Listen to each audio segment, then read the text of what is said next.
ঝিনাইদহ ৪ আসনের এমপি আনোয়ারুল আজিম আনার হত্যার ঘটনা তদন্তে এবার নেপাল যাচ্ছেন ঢাকা মহানগর গোয়েন্দা পুলিশের প্রধান মোহাম্মদ হারুনুর রশিদ। শনিবার সকালে একটি ফ্লাইটে তিনি নেপালের উদ্দেশ্যে হজরত শাহজালাল আন্তর্জাতিক বিমানবন্দর ছেড়ে যাবেন বলে ডিবি সূত্র জানিয়েছে। শুক্রবার মধ্যরাতে ডিবির দায়িত্বশীল একজন কর্মকর্তা জাগো নিউজকে এ তথ্য জানান। তবে ডিবি প্রধানের সঙ্গে অন্য কোনো সদস্য যাচ্ছেন কিনা এবং তিনি কবে ফিরবেন সে বিষয়ে তাৎক্ষণিকভাবে কিছু জানাতে পারেননি ওই কর্মকর্তা।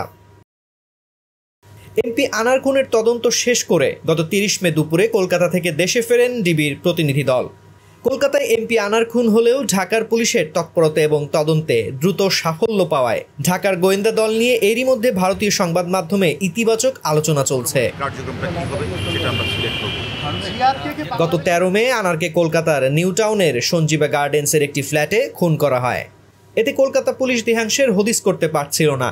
অবশ্য কলকাতায় হত্যা মিশন বাস্তবায়ন করে প্রধান কিলার আমানুল্লাহ ওরফে শিমুল ভুইয়া সহ কয়েকজন দেশে ফিরে আসে। তাদের দ্রুত গ্রেফতার করে ডিবি। এরপরই হত্যা রহস্য উদ্ঘাটন হয়।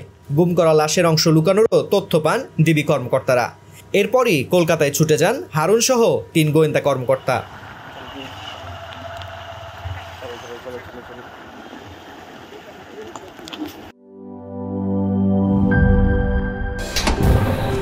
ফাংশনালিটি ও নান্দনিকতার পারফেক্ট কম্বিনেশন। সায়েন্টিফিক নজল ও ব্রাস বার্নার ক্যাপ ৫০,০০০ বার। অটো ইগনিশন ২৫% পর্যন্ত গ্যাস সাশ্রয়ী। RFL গ্যাস স্টোভ নিরাপদ ও গ্যাস সাশ্রয়ী।